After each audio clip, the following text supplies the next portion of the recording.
marcou as eras com amor. Seus ensinamentos ecoam através dos tempos, são bênçãos que permeiam nossas vidas. O Espírito da Verdade nos revela: Espíritas, amai-vos, eis o primeiro ensinamento. Instruí-vos, eis o segundo. Amar e aprender são os alicerces essenciais para a nossa evolução espiritual. O Centro Espírita Luiz Gonzaga de Luminárias inicia mais uma jornada de reflexão e crescimento através do estudo da obra Paulo e Estevão. Sejam todos bem-vindos a essa oportunidade de mergulharmos nos ensinamentos que nos conduzem a Jesus.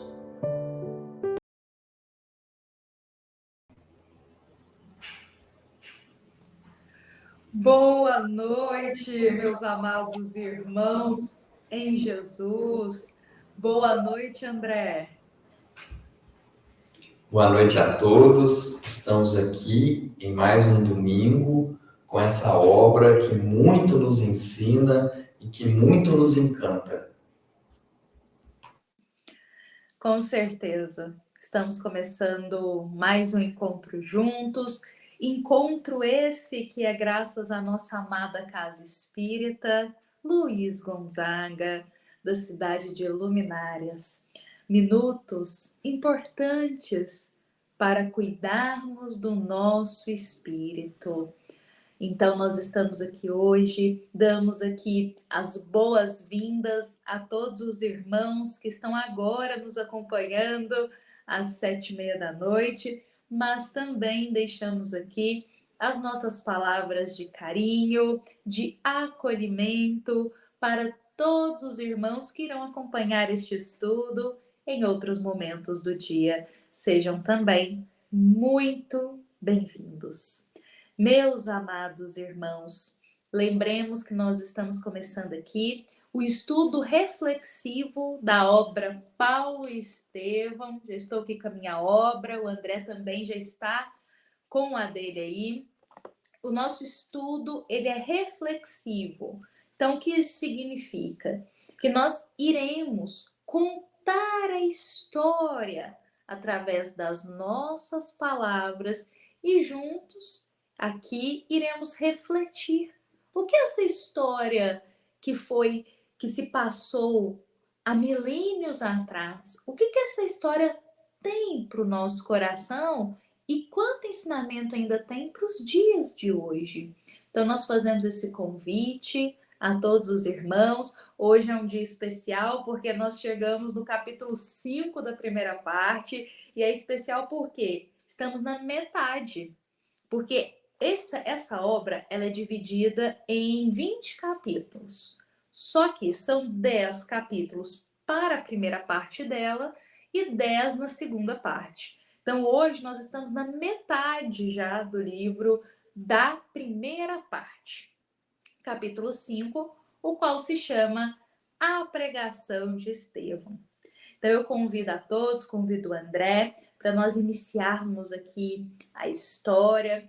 Eu irei começar aqui contando um pouco mais do que vai acontecer hoje.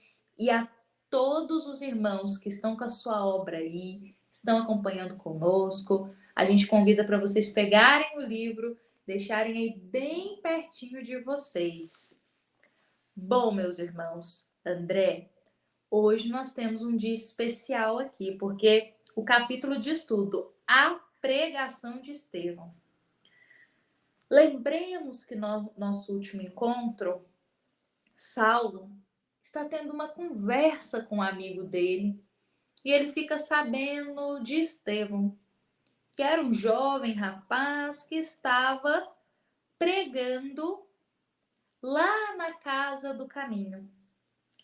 Saulo fica um pouco assim, querendo saber o que esse jovem está fazendo lá, que as palavras são essas que ele está dizendo, porque ele sabia que a casa do caminho era um local aonde Pedro, Tiago, João, eles cuidavam daquelas pessoas doentes. Então foi uma forma dos apóstolos de Jesus, alguns deles, darem continuidade numa parte dessa tarefa do Cristo. E aí Saulo já tinha ouvido falar desse pessoal, mas que seguia o Messias, que diziam ser o Messias, mas Saulo não se preocupava muito com eles, não. Mas quando ele fica sabendo que tem um rapaz lá pregando certas palavras, defendendo o caminhar de Jesus, Saulo já fica assim, deixa eu ir lá ver o que está acontecendo. E aí hoje é o dia que ele chega até lá com o seu amigo. Mas Saulo, ele já vai para esse lugar com o coração carregado de ironia, na verdade. Porque ele sentia-se superior. E isso Emmanuel diz aqui no início que Saulo tinha uma oratória muito boa e Saulo já era conhecido por ser um grande estudioso das leis. Então ele era muito respeitado. Pensa, um rapaz com uma oratória boa, um rapaz que já dominava os estudos ali das leis, e a gente está falando aqui das leis de Moisés, das escrituras sagradas. Então ele era bem respeitado por onde ele passava. E ele achava que ele era detentor de todo conhecimento e de toda verdade. Então, se tinha outra pessoa que também estava pregando as palavras divinas, ele achava que essa pessoa o quê? Não estava falando coisa com coisa, porque ele sabia tudo. Ele era o melhor com a oratória, ele era o melhor em encantar o público com as palavras. Então, ele não estava muito preocupado com esse Estevão, não. Saulo irá chegar até lá, junto com seu amigo, e ele irá se deparar com Pedro, Tiago e João. Os três já irão ficar um pouco assim, porque o que Saulo, um doutor da lei, está fazendo aqui, não é verdade? Saulo adentra e começa a notar que é um ambiente muito simples. Tem pessoas de todos os tipos ali em questão de sofrimento. Doentes fisicamente, pessoas mais idosas, os excluídos da sociedade, pessoas de todos os tipos. E aí, Saulo começa a notar que ele está tão acostumado com aqueles lugares ricos, bonitos, porque ele pregava nas sinagogas, assim, ele falava nas sinagogas. E eram lugares muito bem arrumados. E ele se depara com um lugar simples, assim, precário em alguns sentidos físicos, e com pessoas de todos os tipos podendo ouvir as palavras divinas, como assim? E aí Saulo fica ali, na expectativa. E ele nota que naquele público tão diverso, tinha algumas pessoas que também estavam lá na sinagoga ouvindo quando ele pregava das leis de Moisés. E ele fica meio confuso, porque como assim? Essa pessoa está lá ouvindo eu pregar, né? Quando eu vou falar lá na sinagoga das leis de Moisés, mas essa pessoa também está aqui? Que dualidade que é essa? Então ele fica ali um pouco, começa a ficar um pouco aflito nesse sentido, aflito de, peraí, se essa pessoa que me ouve também está vindo aqui ouvir essas palavras, tem algo errado com isso. E aí, nesse momento, Saulo observa que vai entrar um rapaz, um jovem rapaz entre a multidão. Um rapaz magro, bem magro assim, devido aos sofrimentos da vida, às necessidades que passava. Rapaz bem simples e que passava entre o povo. E esse rapaz, ele começa, o pessoal começa a gritar o nome dele. Estevão, Estevão. Então, Saulo percebe como que ele era querido por todos que estavam ali. E pensa que humildade, porque Estevão ele vai adentrar para fazer a pregação daquele dia, ele passa entre as pessoas, cumprimenta a todos e depois ele vai lá para frente para falar. E isso era muito diferente, inclusive, André, naquela época, porque, por exemplo, Saulo, um doutor da lei, alguém que fosse falar nas sinagogas, eles tinham o quê? Uma postura de superioridade, certo? Assim, até as roupas que eles usavam, a forma como eles falavam com o público, era numa superioridade. Por exemplo, eu estou aqui, vocês estão aí embaixo. Eu sou superior porque eu conheço mais coisas. Então, Saulo se portava assim também. Então, quando ele percebe que Estevão está ali, passando entre as pessoas com uma roupa simples, humilde, e só depois ele vai lá para frente para começar a pregação, ele já começa a notar aí uma diferença. Algo chama atenção nele. E aí, André, Estevão vai abrir, né, uma das escrituras ali, ele vai abrir uma escritura, uma das anotações de Mateus. Deixa eu só colocar uns apontamentos aqui antes de começar na pregação dele, que são apontamentos muito interessantes. Porque quando Saulo chega até a igreja, né, a casa do caminho, é oferecido para ele o melhor assento, o banco mais confortável.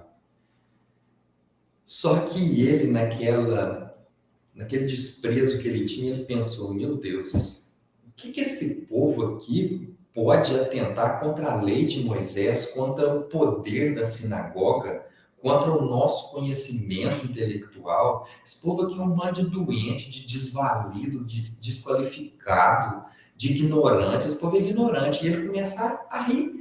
E ele pensa assim, nossa, então me ofereceram o melhor banco, e o melhor banco é isso aqui, né? É a posição que ele tem.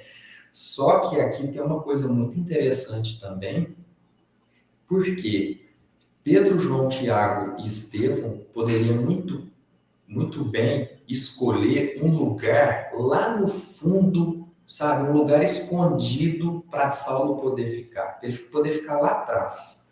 Só que tem um ensinamento de Jesus que ele é muito bonito, que é quando alguém te bater numa face, você oferece a outra. Então você vai oferecer para o outro sempre o seu lado melhor.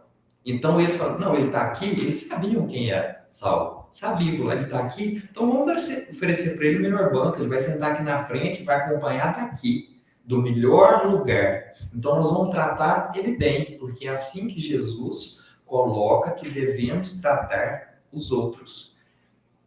E aí, ele começa a achar que o amigo dele, o Sadoquê, que falou para ele a respeito das pregações de Estevão, falou assim, esse coitado, ele foi iludido, porque esse povo aqui, você não consegue convencer ninguém, essa estrutura, essas paredes aqui paupérrimas, isso aqui mal feito, essa estrutura precária que eles têm aqui.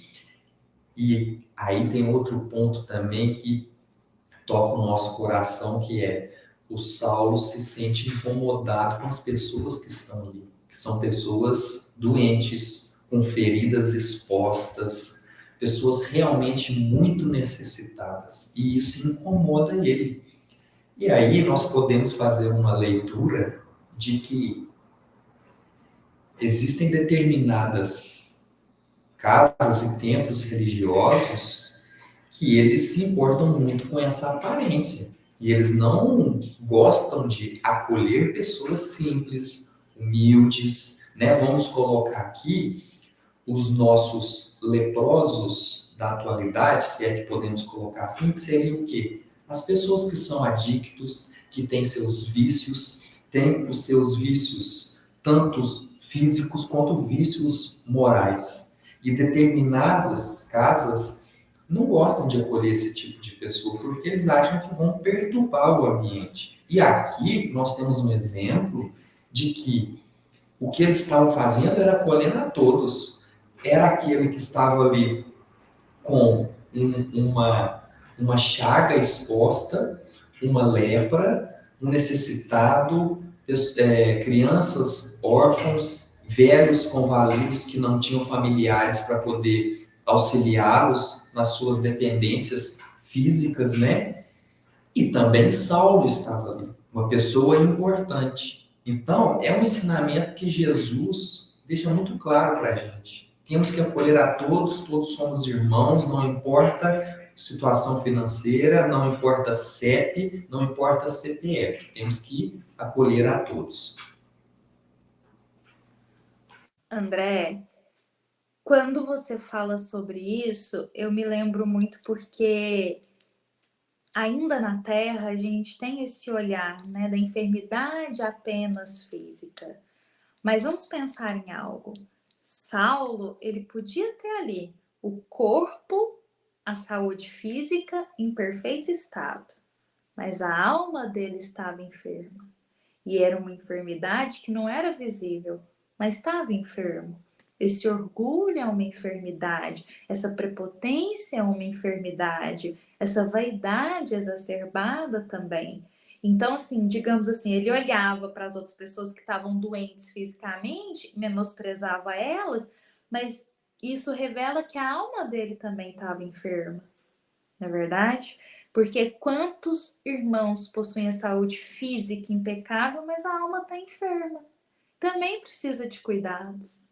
Mas, dando continuidade aqui para a história, o Estevão ele vai abrir as escrituras de Mateus, as anotações que Mateus fez, para tirar uma passagem.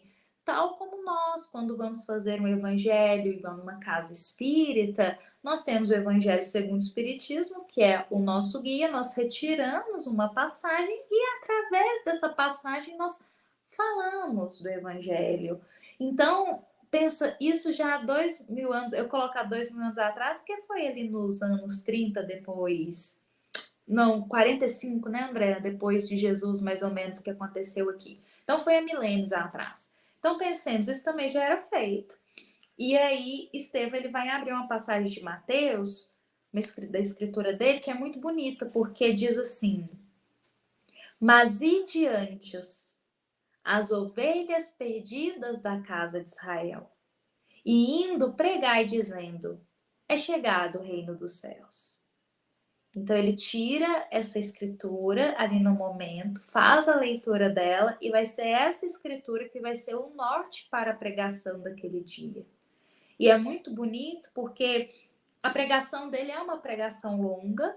Eu com o André a gente não vai passar tantos os detalhes dela aqui, mas eu queria muito ler só o início dela para comentar algo para nós.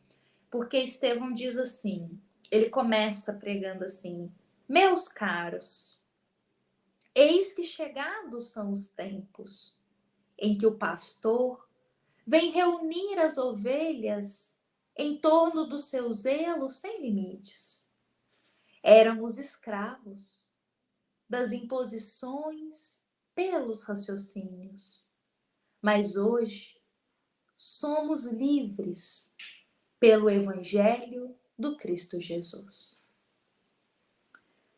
Meus irmãos, Estevão diz aqui que hoje nós somos livres pelo Evangelho do Cristo Jesus. Jesus, quando ele passou aqui pela terra, não é mesmo, André? Ele não deixou nada escrito. Jesus não escreveu nada, nada. Mas os apóstolos ali, por exemplo, Mateus, que o acompanhava, e depois, mais à frente, por exemplo, o Evangelho de Lucas, que foi escrito através da conversa dele também com Paulo. Então, Jesus teve os seguidores ali que escreveram, que anotavam o que ele ia falando e os ensinamentos. Então, e aqui eu estou falando dos evangelistas, fica melhor dizer assim, evangelistas Lucas, Mateus, João e Marcos, sendo que apenas Mateus e João caminharam com Jesus. Marcos e Lucas escreveram o evangelho através de outras fontes, mas são muito valiosas e traz muitos detalhes para nós. Mas eu estou dizendo isso para afirmar, Jesus não escreveu nada. Mas aí Estevão diz assim, nós somos livres pelo Evangelho de Jesus. Mas Jesus não escreveu nada, como assim? E aí eu queria trazer uma reflexão para a gente aqui hoje. Jesus é o próprio Evangelho. O caminhar de Jesus, as palavras, os atos do Cristo é o Evangelho. Reflete o Evangelho completo para nós. Então, se desejamos nos aproximar do Evangelho de Jesus, é notarmos como que Jesus agia, como que ele falava. Ele é a própria luz do Evangelho, a vida inteira dele. Enquanto ele esteve aqui conosco, que é o pedacinho que a gente conhece da história desse Espírito. A vida de Jesus é o Evangelho. Então, a vida de Jesus nos tornou livres.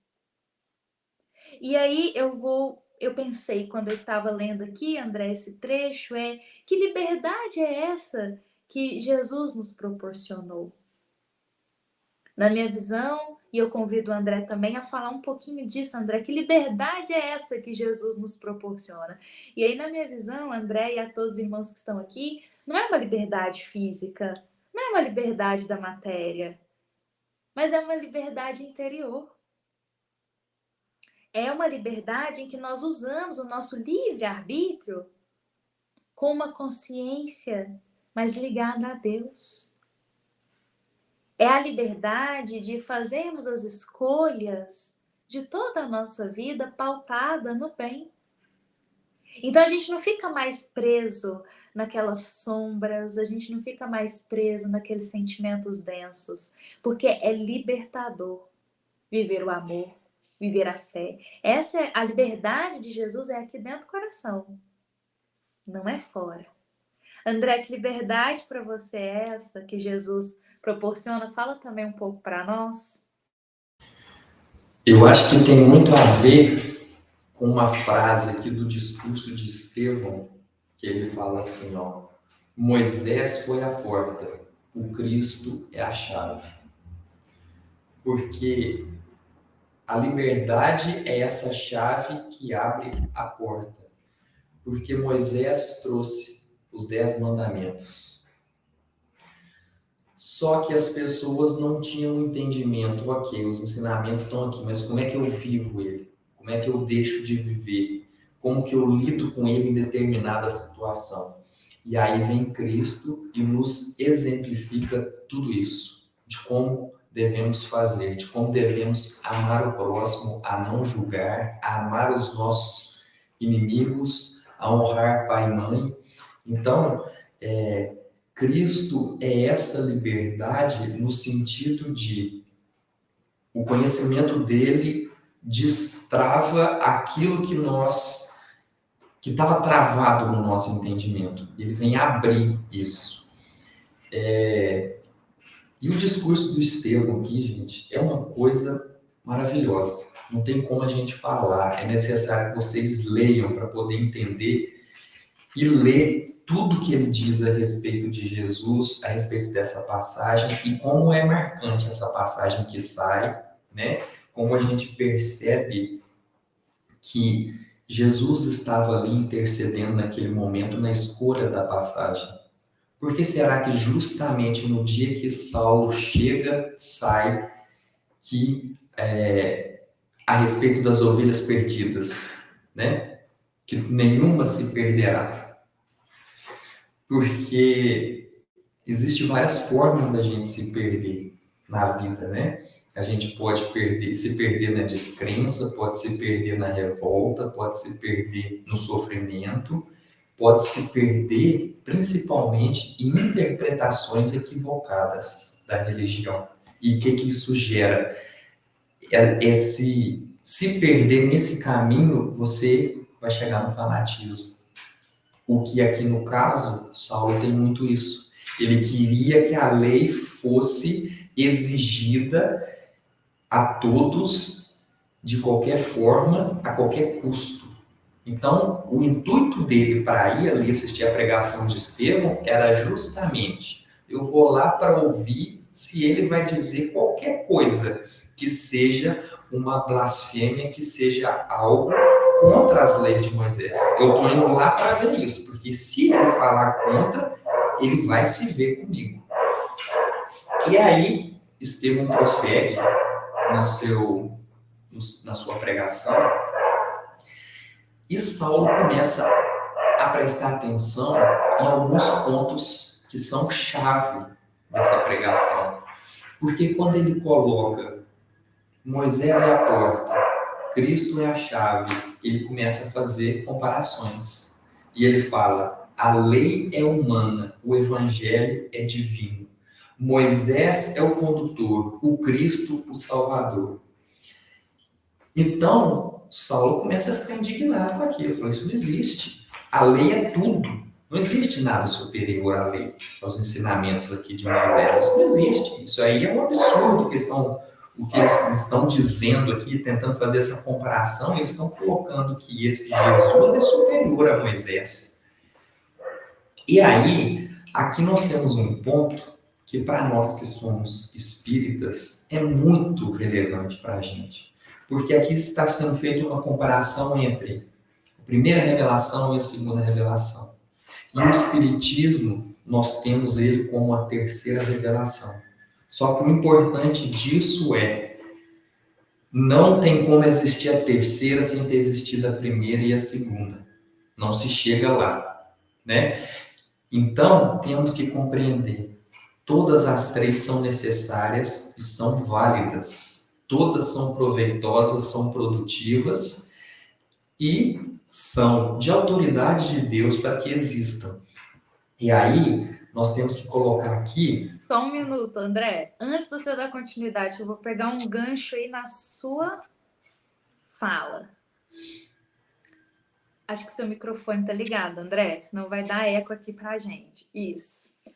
Vou pegar um gancho aqui na sua fala, André. Depois você continua, por favor, que tá muito interessante o que você tá dizendo.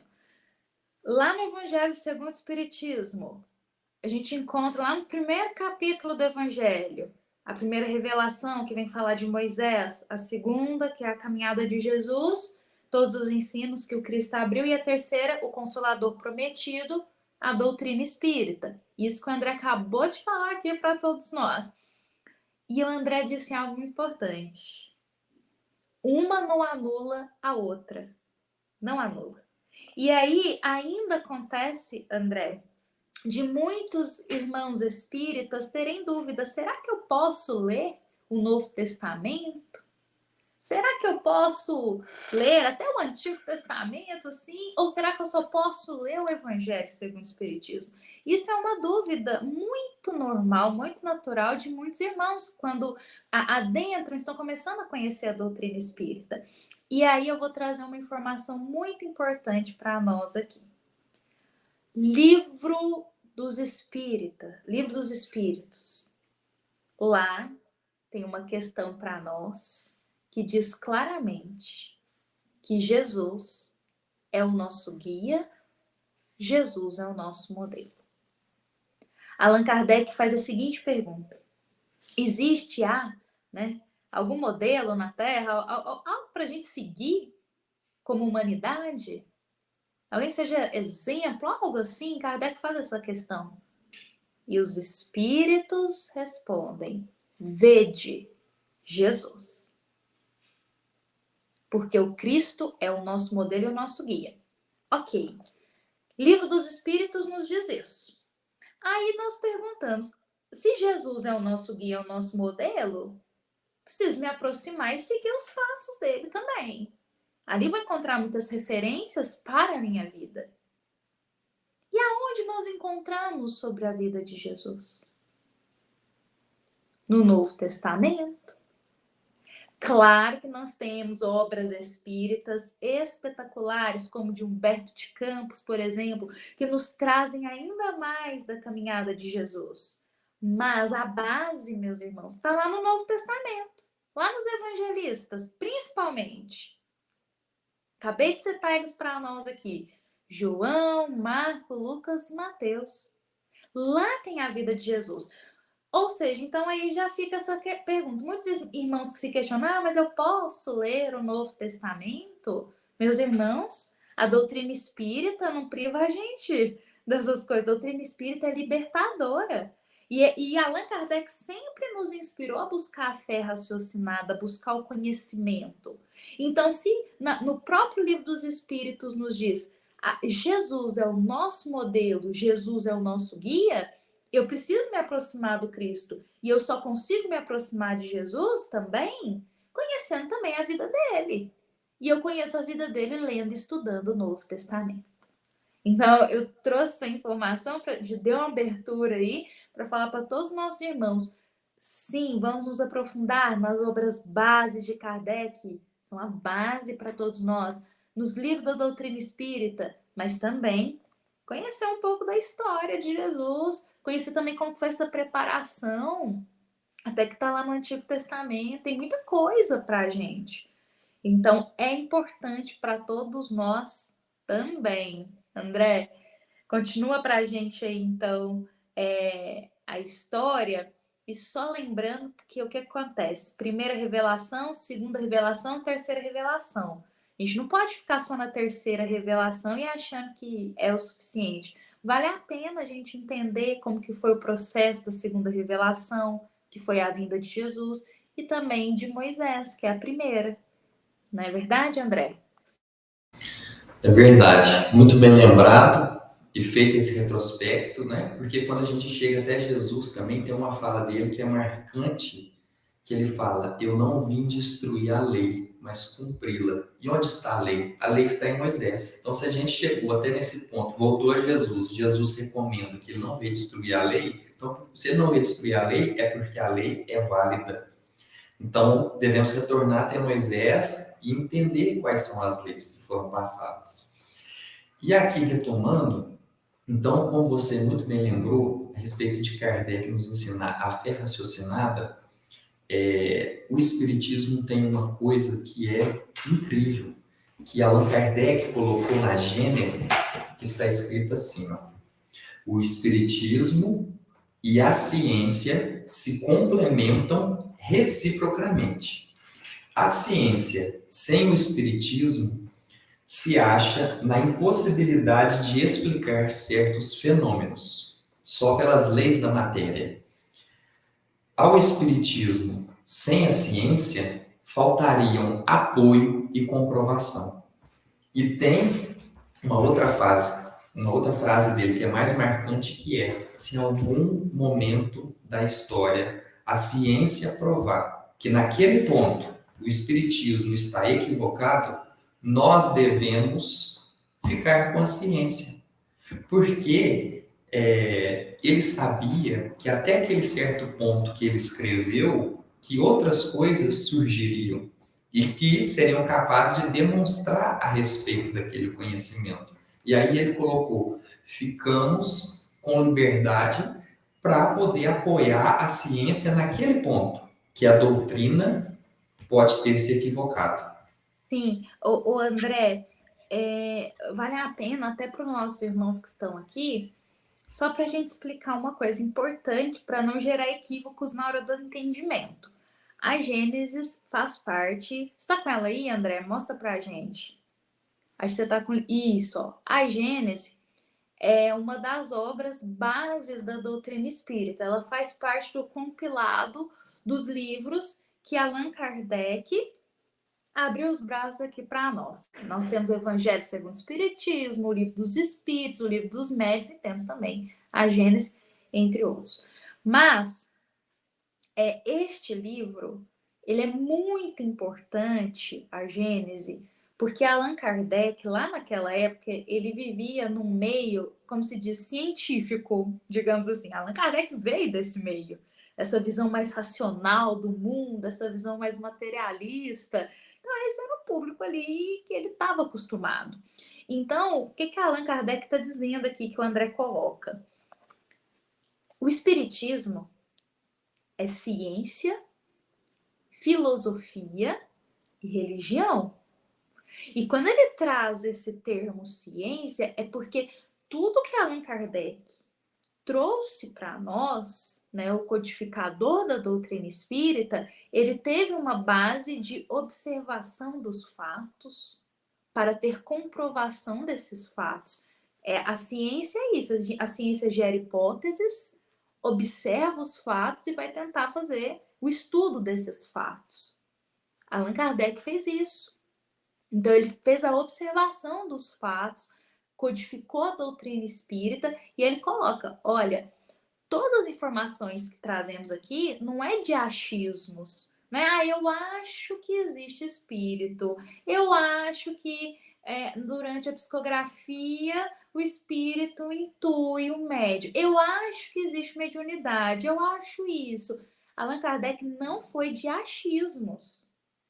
Ele observou, não apenas uma pessoa, um encontro ali, não. Ele observou diversos médios para ele trazer essas informações e essas mensagens para nós, para ele poder trazer essas explicações. Então, por isso que ele traz muito essa base científica, porque não é, eu acho que é assim, eu acho que é aquilo. Não. Ele fala, a vida é eterna.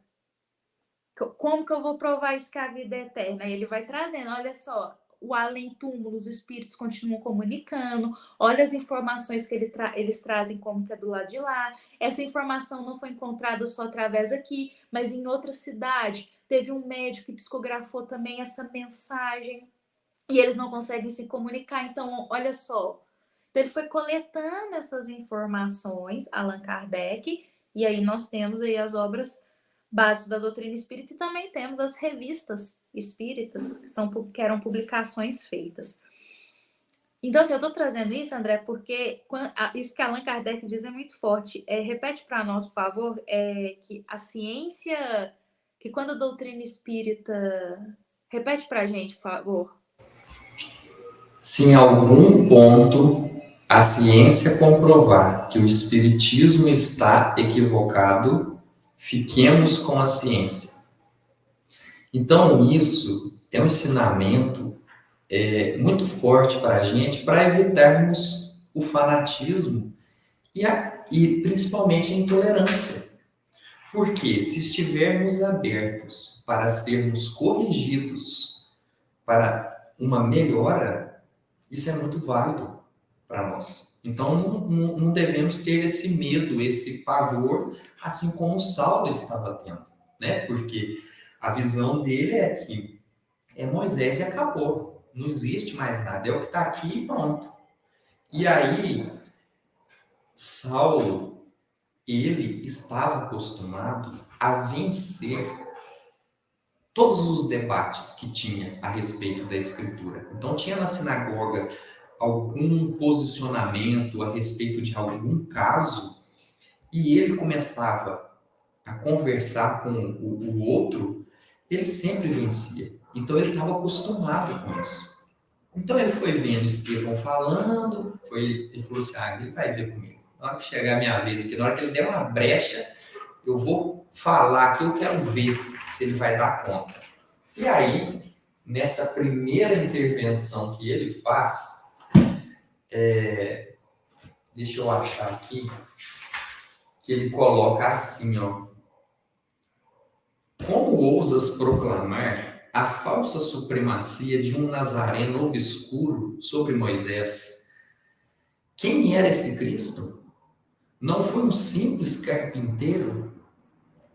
Por quê? Saulo ficou preocupado porque as pessoas ali, aquela multidão de doentes, de crianças, de idosos, ele via no olhar daquelas pessoas o quanto aquelas palavras estavam amparando eles, consolando, eles estavam, sabe, entusiasmados com aquilo. E ele percebeu isso um perigo. Então ele vai dar esse apontamento aqui, desprezando Jesus, dizendo assim, eu fui um simples carpinteiro, eu não fui um simples carpinteiro. E aí Estevão nos dito aqui que naquele momento ele fica até empalidecido, né, com essa afronta, mas que ele teve uma limpeza de consciência para não ser impulsivo, e ele respondeu da seguinte forma: ainda bem que o Messias foi carpinteiro, porque nesse caso a humanidade já não ficará sem abrigo. Ele era de fato o abrigo da paz e da esperança. Nunca mais andaremos ao léu das tempestades, nem na esteira dos raciocínios quiméricos de quantos vivem pelo cálculo, sem a claridade do sentimento. Então aqui ele estava dizendo... Ô, André, só uma coisa. Vou até repetir isso aqui, porque Saulo vai tentar humilhar Jesus, né? Falando para Estevão, dizendo assim, mas ele não era um carpinteiro? Humilhando Jesus. Gente, a resposta de Estevão é incrível. Eu vou só repetir. Ele diz assim: ainda bem que o Messias era carpinteiro. Porque nesse caso, a humanidade já não ficaria sem abrigo. Eu achei incrível essa resposta dele. Por que será que ele respondeu, André? Ele não abaixou a cabeça nesse momento? É porque aqui ele tinha um entendimento que ele precisava dar uma resposta à altura, mas não no mesmo tom de agressão. Então ele precisava dar uma resposta para ele mostrar para ele, olha, você está achando que sabe todas as coisas, você não sabe. Você não fez a interpretação e a leitura de que ele, por ser carpinteiro, e ao dizer a casa do meu pai tem muitas moradas, ninguém aqui está desamparado, ninguém vai ficar sem abrigo. Deus vai abrigar a todos nós, cada qual numa localidade que é do seu merecimento, né? E quando ele fala no final, nunca mais andaremos ao léu das tempestades, nem na esteira dos raciocínios quiméricos, de quantos vivem pelo cálculo, sem a claridade do sentimento.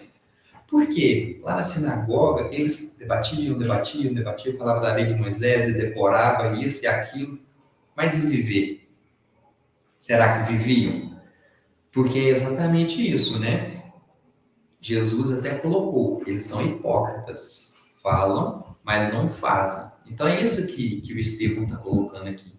Depois que Jesus veio e nos orientou de que nós vamos saber quais são, quem não é falso profeta, é aquele que aquilo que falar, ele fizer.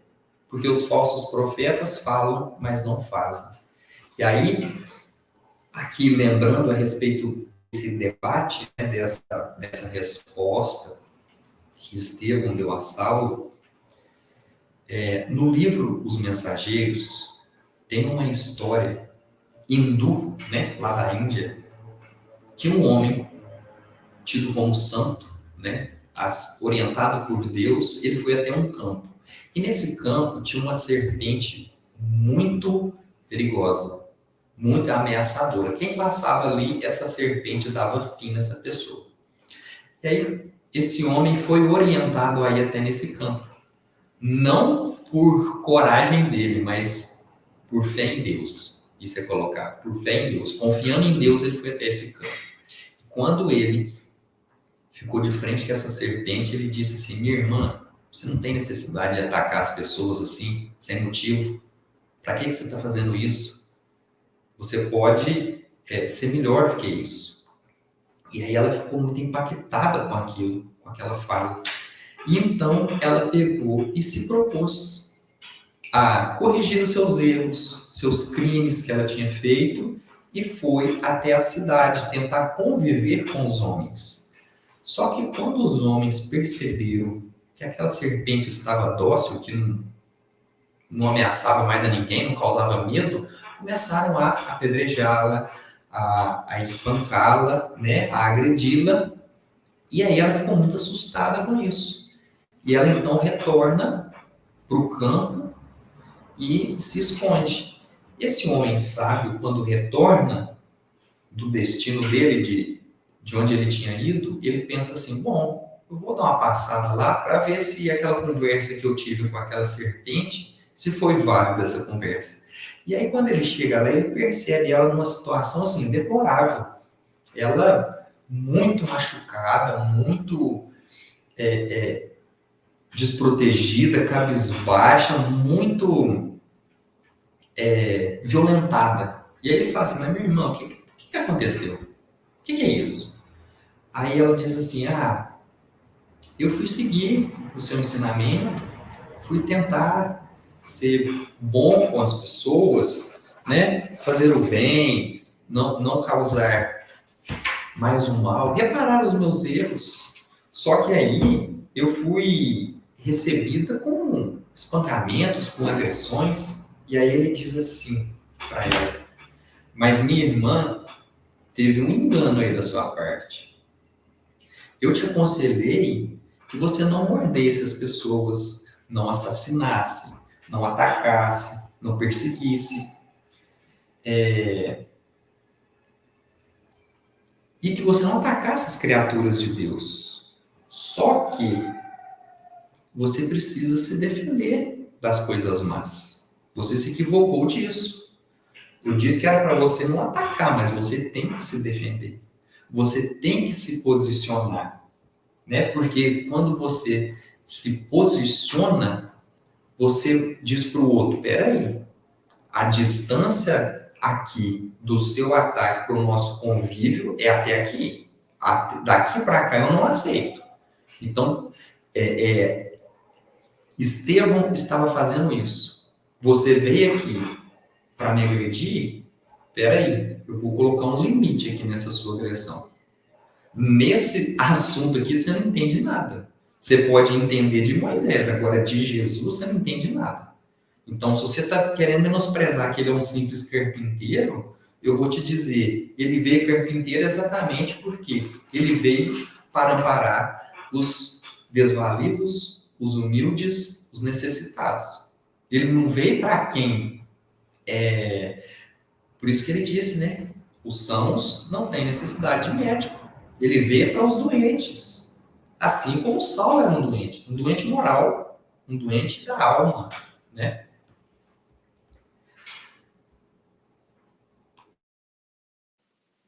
Ô André, bem lembrada essa história sua aí, dos mensageiros, está no livro dos Mensageiros de André Luiz, que é uma mensagem, na minha visão, André, que não é só como se diz, para essa época que não, que encaixa, mas para toda a nossa vida. Como você bem disse, que a gente também tem que saber colocar limites, responder no momento certo, ter a ciência de compreender quando que o silêncio é melhor e quando que o falar será mais edificante. E você comentou algo essencial. Estevão respondeu, mas não no mesmo tom de Saulo. Ele não foi agressivo, ele não desrespeitou Saulo, mas ele se posicionou. Porque Jesus não pede que a gente tenha aquela bondade no sentido de abaixar a cabeça para tudo. Jesus nos convida a também termos a coragem da fé, a coragem de também colocar a nossa opinião, também colocar a nossa fé, também colocar o nosso ponto de vista, mas sempre respeitoso, mas sempre de forma que a gente não vai ferir os sentimentos dos outros. Então isso é muito importante, porque às vezes a gente fica assim pensando, nossa, mas para eu fazer caridade, para eu ser bondoso, para eu ser piedoso, eu sempre tenho que abaixar a cabeça e ouvir tudo que todo mundo quer dizer e aceitar tudo, eu não posso responder, eu não posso fazer nada. Tem que abaixar, para eu ser uma pessoa boa, eu tenho que abaixar a cabeça e ficar quieto, mudo. E Jesus não nos pede isso. O Evangelho não nos convida a isso, mas nos convida a nos saber posicionar conscientemente quando que a fala será boa e quando que o silêncio será preferível. E sempre pensar qual que é a minha intenção nessa resposta. É para retrucar? É para responder? É para desdenhar do outro? Então é preferível o silêncio. Mas há momentos que a fala é necessária. Será mais edificante, não é mesmo? André, esse capítulo ele é muito regado dessa. Eu não vou usar o termo discussão, porque talvez vai dar a entonação de que eles estavam discutindo, mas nessa troca de ambos os lados. Saulo começou a falar algo, Estevão respondia. Saulo pontuava outra coisa, Estevão respondia. Então é um capítulo que a todos os irmãos que tiveram a oportunidade de ler vão reparar isso. Um falando de um lado, Estevão sempre respondendo e jamais atacando a Saulo. Mas Estevão teve a coragem da fé. A gente tem até uma mensagem no Evangelho segundo o Espiritismo que se chama Coragem da Fé. que é uma mensagem que vem nos falar sobre isso, sobre ter coragem de assumir a nossa fé, a nossa posição, o nosso coração cristão, e não abaixar a cabeça, tenho medo de falar isso e o outro vai, o que o outro vai achar? Porque Estevão podia pensar assim: Saulo, doutor da lei, eu vou baixar a cabeça diante dele. E ele teve a coragem da fé, de assumir a sua fé em Jesus, mesmo sabendo que poderia ter consequências. André, você quer falar um pouquinho para nós quais foram essas consequências? O que aconteceu depois dessa conversa? E como que esse capítulo ele é terminado? Muito interessante isso que você falou a respeito desse, que o capítulo é tido desse diálogo, né, digamos assim. Só que é um diálogo durante a pregação de Estevão. E aí, se a gente colocar, nós podemos dizer o seguinte: é um desrespeito de Saulo. Porque Estevão estava ali pregando, ele podia muito bem esperar, chegar até o final, chegar até ele, conversar com ele. Mas ele escolheu esse caminho do confronto, do embate, que ele já estava acostumado. Mas Estevão, ele tem um posicionamento que é muito interessante, que além dessa defesa da sua fé que você mencionou aqui, que ele faz, ele sabe o instante exato de terminar essa discussão. E aí, ele quer terminar. Ele continua a pregação dele, Saulo vai colocando e ele vai e encerra a pregação. E ele fala uma coisa tão bonita, ele fala assim: olha, se não vos falei como vocês desejavam, falei como o evangelho aconselha. E aí ele termina, e aí Saulo não aceita. Ele fala assim: não, eu protesto, eu quero continuar o debate aqui. E aí o Estevão fala: olha, eu já terminei a minha pregação, eu não tenho mais nada que conversar, né? E ele fala: não, eu não aceito, eu quero discutir, você tem que agora que me ouvir, porque eu vou falar com você. E aí Estevão, ele fala uma coisa sensacional. Ele fala assim: ó, no tocante ao evangelho, eu já ofereci os elementos de que eu dispunha, esclarecendo o que tenho ao meu alcance. Quanto mais, este templo humilde é de construção de fé e não de justas causísticas. Jesus teve a preocupação de recomendar a seus discípulos que fugissem do fermento das discussões e da discórdia. Eis porque não será lícito perdermos tempo em contendas inúteis, quando o trabalho do Cristo reclama o nosso esforço. Então ele está colocando ali: Saulo, você está com o ego ferido. Por que você não conseguiu me vencer nesse embate? E você está querendo vencer a qualquer custo. Só que isso não é de interesse de ninguém, que é interesse só seu. O evangelho é de interesse de todos. Agora, o seu ego, o seu orgulho ferido é de interesse só seu. Então, o Cristo já nos ensinou que a gente não deve... que a gente deve fugir desse fermento da discussão, né? Porque a discussão, olha que palavra interessante ele colocar como um fermento, né? Porque o fermento, ele age dentro da massa e vai subindo e vai aumentando de tamanho. Então a discussão é isso, né? Ela começa dentro da gente e aquilo vai se exacerbando, a pessoa vai ficando cada vez mais exaltada e vai indo e acaba perdendo a razão. Então ele coloca aqui para o Saulo: ó, se você quiser, por meio lá do Sinédrio, vir contra mim e expor que eu estou errado e tudo mais, ok, eu vou lá e respondo por isso. Agora, aqui, nesse momento, não é a ocasião. Por quê? Porque a gente tem muito trabalho para fazer. Porque a fé nossa, é como se eu dissesse, né, aquilo que Tiago nos ensina, a fé nossa é com obras. A fé nossa é dedicando ao próximo, não é só falando, não é só discutindo. E aí o Saulo fica apavorado, né? E aí ele fala assim: olha, eu vou fazer o que for possível, eu vou convencer o Sinédrio todo para que você sofra dessa blasfêmia que você está fazendo e que você renuncia a esse Cristo que você tanto defende, a esse carpinteiro. E aí Estevão diz assim: amigo, o sinédrio tem 1000 meios de me fazer chorar, mas não lhe reconheço poderes para me obrigar a renunciar o amor do Cristo. Olha que coisa maravilhosa. Então eu estava dizendo que você pode falar mal de mim, você pode inventar coisas que eu não fiz, você pode fazer o que você quiser. A única coisa que você não vai conseguir fazer é fazer que eu renuncie a minha fé. A minha fé tem em Jesus, tem em Cristo. Então, assim, ó, o Sinédrio não tem esse poder. Ele pode ter o poder sobre todas as leis, sobre todas as pessoas, mas ele não tem poder sobre a fé de ninguém. A fé é individual, é de cada pessoa. Então, isso aí, não existe justiça que possa, digamos assim, arrancar isso da pessoa. Então, fica exatamente nesse ponto, né? Esse capítulo. Estevão termina super calmo, consciente, com a consciência tranquila do posicionamento dele, da fé dele, e Saulo extremamente raivoso, revoltado, querendo se vingar, com sede de vingança para cima de Estevão.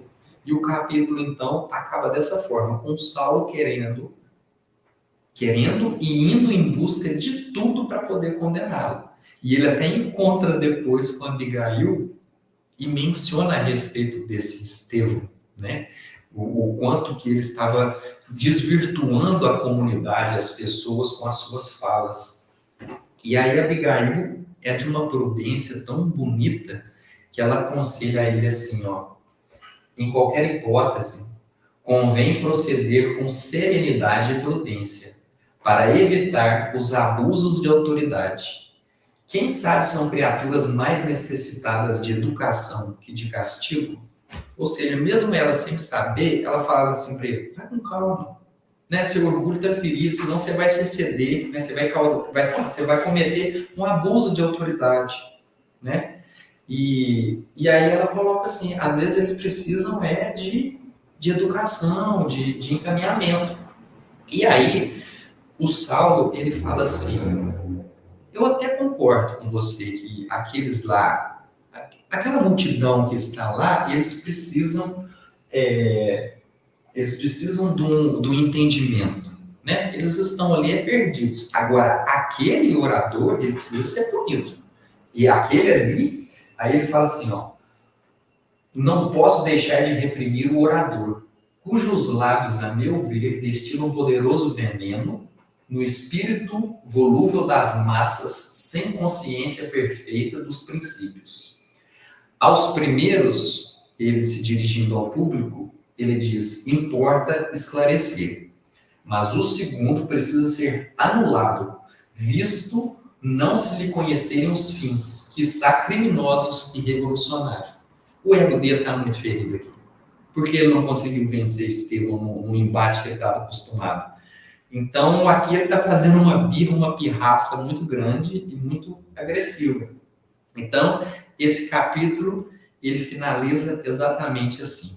Estevão ali, consciente e dormindo tranquilo com as atitudes dele, com o que ele disse, com o que ele faz, e Saulo extremamente revoltado. A gente poderia até colocar aqui que Saulo esse dia nem deve ter dormido, de tanta raiva que ele estava sentindo.